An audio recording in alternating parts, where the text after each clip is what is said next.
Hello and welcome to the Denver Homes Market Report. This is Ricky.schoonover of Mode Denver Real Estate. And last week's episode marked the launch of our second season. Last week, we covered appraisal gaps and how they can work in the favor of buyers. Now, I know that might sound strange because on the surface, a buyer is basically agreeing to be willing to pay over and above the appraised value. And that sounds like it would only stand to benefit the seller. And that is true. It does benefit the seller in that manner. Here's an example. If a seller lists a home at $500,000 and the buyer offers to pay $550,000, and on top of that, they offer a $10,000 gap, just in case the appraisal comes in low.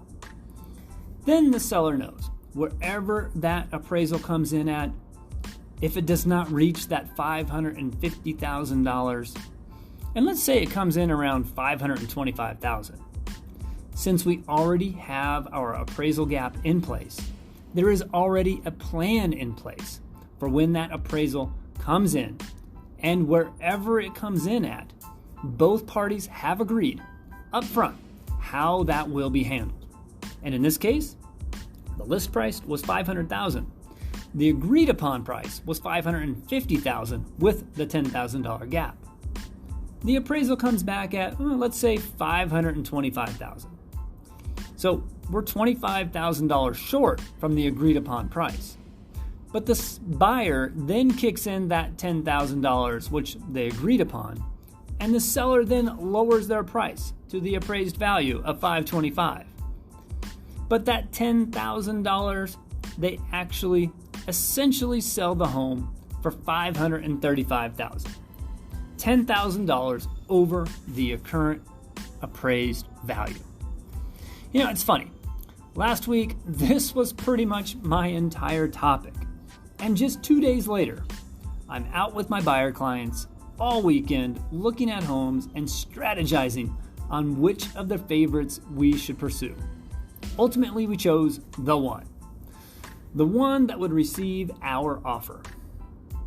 We did exactly what I had just been talking about in our podcast. We wrote the offer for $20,000 over the list price. We also agreed upfront in our offer that if the appraisal does not align with our offer price and indeed comes back lower, that my buyer will kick in up to $5,000 above the appraised value. This, of course, for obvious reasons, it helps the seller, but it also helps my buyer in two ways. First, it makes our offer look pretty strong. $20,000 over asking and agreed upon right up front, $5,000 above the current appraised value if that agreed upon price is not met within the appraisal. Furthermore, it helps everyone, including my buyer. Just imagine if we offered $20,000 above asking with no appraisal gap in place. First off, our offer is not nearly as strong. And second of all, what if, 3 weeks into the transaction, my buyer has already invested hundreds of dollars into inspections. They did an overall home inspection. They had the sewer line scoped to detect any major issues in the sewer line. And they had a radon test performed. They are emotionally and financially invested in this home. Then, 3 weeks into contract, the appraisal comes back, and let's say it's low. There are really only two ways to remedy this. Either the seller lowers their price, or the buyer brings in more money. Or there's a third option, I guess, the buyer and seller could, maybe the seller comes down a few thousand and the buyer kicks in a few thousand. Or the buyer could walk away and get back their deposit. In this case, there are no winners. Everyone loses. The realtors on both sides, who have been working this deal now for at least 3 weeks. The seller has to go back on market and try to explain that, there's nothing wrong with the house. And they also must disclose that there was a recent appraisal that came in. The buyers lose all the money they invested in the inspections, and they are back to square one, starting again, looking at homes. All this drama could have been avoided by putting in an appraisal gap in their offer right up front. Then, if the appraisal comes in at or above the agreed upon price, great. We continue on and we close. Conversely, if the appraisal comes in low, all parties have agreed in their offer how it will be handled, and there is no stress. The contingencies built within the offer kick in, and the deal moves on to the closing table without any last-minute drama or negotiations. This is why it's so important to hire an experienced realtor or real estate professional to guide you through from the very beginning stages of buying or selling your home, and have them in your corner from early on and throughout the process. I can advise you and I can guide you and point things out that are likely to come up and have come up recently in other deals, and how to avoid pitfalls or at least last-minute twists that could potentially send your deal into a death spiral. Oftentimes, all it takes is knowing what the current market is doing and how to be prepared ahead of time, rather than trying to renegotiate once things go sideways. The best plan of action is to agree up front, so that when things maybe didn't go quite as planned, we have a plan in place so the deal stays intact and both the buyer and the seller benefit. This brings me to another subject that I'd like to talk about today. You often hear the terms realtor or real estate professional. Is there a difference? And if there is a difference, what exactly is the difference between a realtor and a real estate professional? So here's the deal, and here's why it's important that you know the difference. A person licensed through the state to represent buyers and sellers with real estate deals. Once you have that license and you have passed the minimum requirements of the state, you are a real estate professional. So all of us, whether you are a realtor or not, we are all real estate professionals. The only requirement is the minimum state requirements. You can choose from that point to continue on being a real estate professional, or you can join the national, state, and local associations of realtors and become a realtor. So basically, that's it in a nutshell. In order to become a realtor, there are certain additional steps that we must take. We must agree to become a member of the National, State, and Local Association of Realtors. These are all organizations who have organized and helped elevate the profession. The Association of Realtors serves as a model of how to maintain an industry, and it holds its members to the highest ethical standards. As a realtor, we pay to be part of that network. We also agree to take ethics classes, where we then take an oath to uphold these higher standards within our own practices. We agree to these additional educational classes, where we learn what issues the industry is facing and what challenges buyers and sellers are facing, and how to better help our clients avoid these challenges. If I were just a real estate professional, nothing wrong with that. But I would not be a part of the national, state, or local association of realtors. I would not be required to take any additional education above the state minimums. I would not be up to speed on some of the current challenges, nor be given the guidance on how to help you, my clients, avoid such challenges.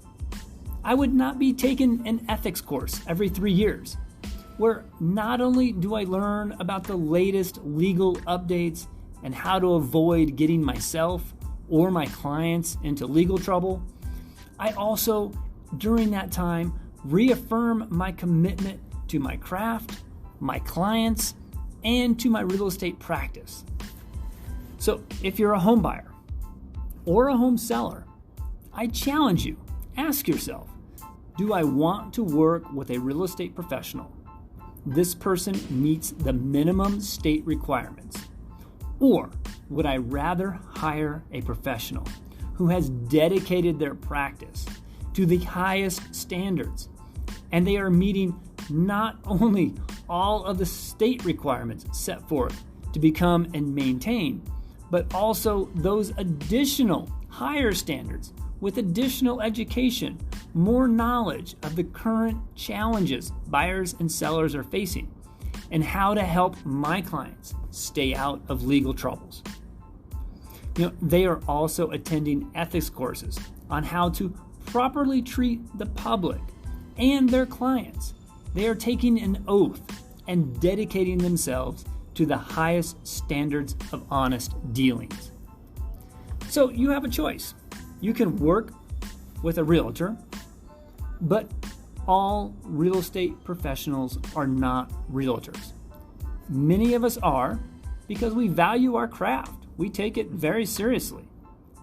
In fact, the Association of Realtors have checks and balances in place to make sure we are holding ourselves to those standards.